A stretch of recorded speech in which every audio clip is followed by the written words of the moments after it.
The most successful scientists can tell a great story. Science is messy and complicated and hard and human. Trying to bring some empathy into these scientific discussions. There are all sorts of psychological effects of narrative.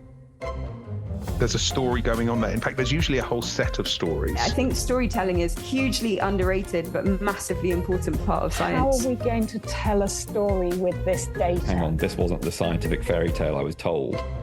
Hello and welcome back to the Storyology podcast, where I, material scientist and storyteller Dr. Anna Pajajski, take a deep dive into the intersection between science and storytelling. I'm currently investigating the role of storytelling in science media. So far, we've heard about how science ends up in the news media and some of the problems with this system. A lot of these revolved around the fact that the worlds of academic science research and news media have very different working cultures, which leads to very mismatched expectations. This episode is all about the role of storytelling in the media. We'll hear from science journalists Melanie Brown and Helen Pearson, as well as press officer Mark Greaves. I've built my career on telling science stories. My argument is that science is really well suited to being communicated as a story because the doing of science itself, as a form of investigation, naturally takes an exploratory narrative form. I asked science journalist Helen about the role of storytelling in her work, and she said pretty much the same thing.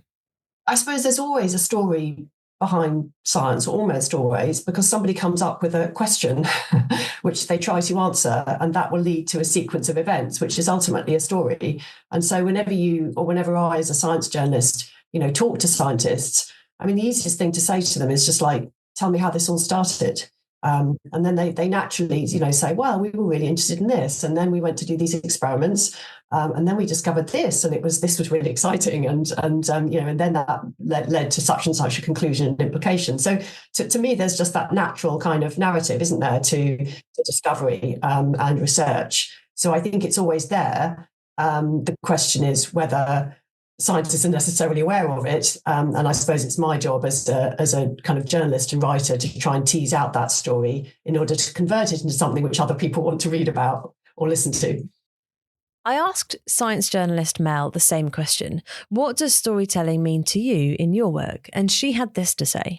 I guess it's the vehicle through which I connect our audiences to the science. There's something I came across recently called the deficit model. And the idea of this is basically that if you just give people the information, they will absorb and listen to it, and it'll all be lovely and it'll all make sense. But really, I think we're sort of going beyond that, because it's very much there's a sort of presumption in there that people are ignorant and people just haven't read the right thing. Whereas actually, we need to, as journalists, be thinking about the ways that can connect to audiences that are meaningful and are compelling for them. And I think storytelling is the vehicle to do that. We're all humans. We all love to hear about other humans. And so I tend to make my storytelling quite people focused, I would say. So it's just a method for engaging your audience and just engaging them with the information you have chosen that you think is of interest, is relevant, is worth sharing. So that's sort of, in a summary term, what storytelling means to me, I think. So the human story of science is key, and science journalist Helen agrees. Human stories are just, they're always really fascinating. So if you can find a human story to weave with a science story, that's kind of the ideal, isn't it? Because I think it keeps, readers with you. And often those two, I think, do go hand in hand, because, of course, you've got the scientists who are making the discoveries. As we've heard a few times now, scientists can be reluctant to centre themselves in their own work. Doing so essentially goes against the objective scientific method, and they may feel exposed if journalists bring them into the story. But from a storytelling perspective, the characters in a story are key. I think this must be one of the major sources of tension between scientists and news media. This podcast has been informed and shaped by a group in the UK called the UK Reproducibility Network, which is a sort of consortium of researchers who are interested in upholding research standards. Their hypothesis is that research is increasingly being communicated in a persuasive way rather than simply an informative way. I put that idea to Mel, that as an emotive medium, storytelling can be an incredibly persuasive tool, and whether that matters when it's used in science media. She had this to say. I think it doesn't have to be mutually exclusive. I think you can tell great stories, and you can also have more factual ways of passing on knowledge. But I think the people who probably prefer the sort of data-led, less story-orientated communications, those people tend to be quite engaged already. They already probably sign up to journals, or they're naturally maybe more inclined to be interested in science and to understand science. Way, I feel like they're already being served to some extent. Whereas for me, and this is just a personal thing for me, I'm really keen on science reaching the sort of the more underserved groups in society, people who don't really necessarily connect with science or think science is for them. So for me, that those are the people I'm often thinking of, and I think storytelling is a really powerful way of engaging those people with science. So I think if it was just that, if everything was a story, then yes, that might get a bit annoying. I don't know. I don't know if there is a paucity of other methods of communicating science. So it's not something I worry about too much, because I just think if you're, those people will be signed up to quite like straight journals that tell the story maybe in a slightly less exciting way. And also that just doesn't interest me quite as much as a journalist. I like to use my creative juices as well. So there will be people already doing those jobs. I don't think I'm not the right person to do that. Of course, there are lots of different forms of communication under the umbrella of science media. Here's Mark, the university press officer, and then Helen, making the case for instances where storytelling approaches actually aren't really needed. I suppose the form of story I feel that I do tends to be the news, which is quite formulaic, perhaps. It's a little bit less creative than other forms of story. So you have the one central news finding summed up in a headline, and then you slightly expand on that in 15, 20 words, the first paragraph. And then the idea is that someone will read that story and each new paragraph, they'll expand a bit more their knowledge of that, but they can stop at any point and they'll have a fairly coherent idea of what they've read. So I suppose it's a kind of snack-based media. You can dip in and whereas with other forms of story, you've got to make a bit more of an investment of time. You might not get everything in the first paragraph. Increasingly we find, and this is guided by reader behaviour, people want a strong headline and they want to get to the story and they want to know what it's about quickly. And so having some narrative is a bit superfluous in those situations. So I think it's quite important to remember when stories are not so important. It's actually just like, let's get in, let's get the job done, get the information across and get out. I put the idea of persuasive versus informative communication to Helen, who made the point that not all science media is trying to do the same thing, and that there is actually a space for both if deployed with caution. Well, I guess I'll talk first about science journalism. To me, what you've just described is like news versus feature. News, it's a short piece. It's like, this is what's happened. We're done. This is what matters. We're done. Whereas with a longer story, the reason to use a narrative in that case is you've got more to say, you're covering more ground, and I need you as a reader to keep with me. And often, the way to do that is to have a kind of natural story, because people tend to follow those. And I think, the most brilliant place this is done is in the New Yorker, where you pick up this piece and you've got no interest in what the topic is about, whatever, but before you know it, you've read 2 pages because it managed to keep you going. That's the kind of ideal.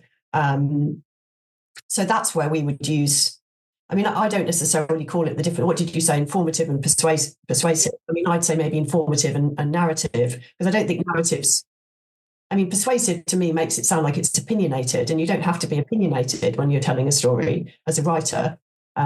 You're just trying to carry people with you into a longer piece. But I think with scientists telling stories, I can see that is a bit more difficult, because if you're writing a scientific paper, I mean, I suppose the risk, which I'd imagine that the Reproducibility Network might be concerned about, is that scientists sort of cherry pick a bunch of results into a convincing narrative, or a sort of, discovery story which wasn't really there. And then how much are you actually putting a bit of a gloss of discovery on something? And then you're straying into, questions around research integrity. So are scientists using that storytelling as a way to actually gloss over some questions about where the project started and what they originally set out to do, and p-hacking and all these types of concerns, which is where, sort of the move in research integrity is being, for example, towards pre-registration of studies, and then you can't change the story afterwards because you've already said what you're going to say, which is quite clever. So I think those the person telling the story perhaps changes, how legitimate that storytelling is. And this is the grey area that I'm fascinated by. I don't know if you remember the David Attenborough documentary Blue Planet 2. It first came out in the UK in the autumn of 2017, and it was that year's most watched TV show in the country. Blue Planet 2, well, actually any David Attenborough, is of course a masterclass of science storytelling, particularly through super strong characterization of all the creatures, dramatization of the footage into battle scenes and love stories, and really strong use of narrative, both in the script and visually. Blue Planet 2 was what sparked the so-called war on plastics. It came out actually around the same time as I finished my PhD in material science, and before that point, plastic waste, I don't think, was at all on the public agenda, or at least not very high up. But then overnight, the public were hating on plastic packaging and calling on the government to ban plastic straws. The emotive storytelling really galvanised people in their millions against plastic ocean pollution. So I use it as an incredible example of the power of storytelling to engage the public with science. And of course, I obviously have no problem with the public becoming passionate protectors of the environment. But if you actually read the scientific evidence, which I have, scientists are still trying to understand the complex interplay between plastics, industrial chemicals that we release into the environment, and food webs. I'm thinking particularly of the scene in Blue Planet 2 that features a family of pilot whales in which one of them, a baby, has died. The programme has made a very direct narrative cause and effect between microplastics in the ocean and the death of this baby pilot whale. But a 2020 meta-analysis of 116 publications concluded that bioaccumulation of microplastics up food chains to get to creatures like pilot whales isn't actually supported by current field observations. Attenborough's script is really cautious, actually, if you listen to it, and it includes lots of phrases like, it's possible that this might have been the cause, but the juxtaposing of the footage, the actual visuals of the dead pilot whale next to floating ocean plastic, told a much stronger visual narrative, much stronger cause and effect. And that was the thing that got people up in arms. None of what the script said was wrong, but it didn't tell the whole story of the scientific evidence with all its caveats and uncertainties. And that's why this represents to me a really obvious moral dilemma between, on the one hand, using storytelling to capture people's attention and entertaining them and engaging them with science, and on the other hand, representing the science in its full, careful context. I told Mel about my Blue Planet 2 theory, and she agreed. Yes, there is an absolute tension between curating what you think is a good story and what the science says, right? So, yes, and what you can claim. So, and the caveats you have to insert into that, and whether in reality you're being fair You know, it's like you'll say you could do 10 minutes and then at the end you just go, oh, but it might not be true.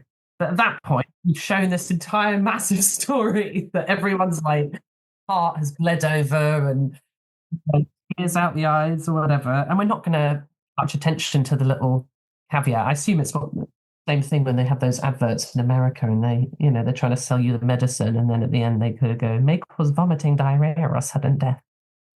They sort of hope you're not paying attention to that bit and you've really he's so healthy jogging along the park. You're like, oh, I want the Meprazole, whatever it is. Yes, yeah, you're absolutely right. There is a real tension there, and it's something that I'm very prescient of when I am storytelling, because you want a bit of cracking headline. You know, you want a sort of fun. You want to be able to say things. You want to be able to say, wow, this equals that. Isn't that fascinating and amazing? But you can't, it doesn't always show that. So you have to think, am I being fair? You know, and there is a massive tension there. But I guess you just have to hold that in your mind as you're going through. And also, before you even step there, you're thinking, right, what can I claim? What is uncertain? And how do I explain that uncertainty? And I actually think storytelling can be so fun because it can really dive into the grey a lot. And the uncertainty is inherent in science, you know. We were certain about some things, and then we found out that there were another 100 billion planets out there or stars out there. And you're like, oh, okay, we thought we knew how big everything was, and now it's just doubled because we got a better telescope.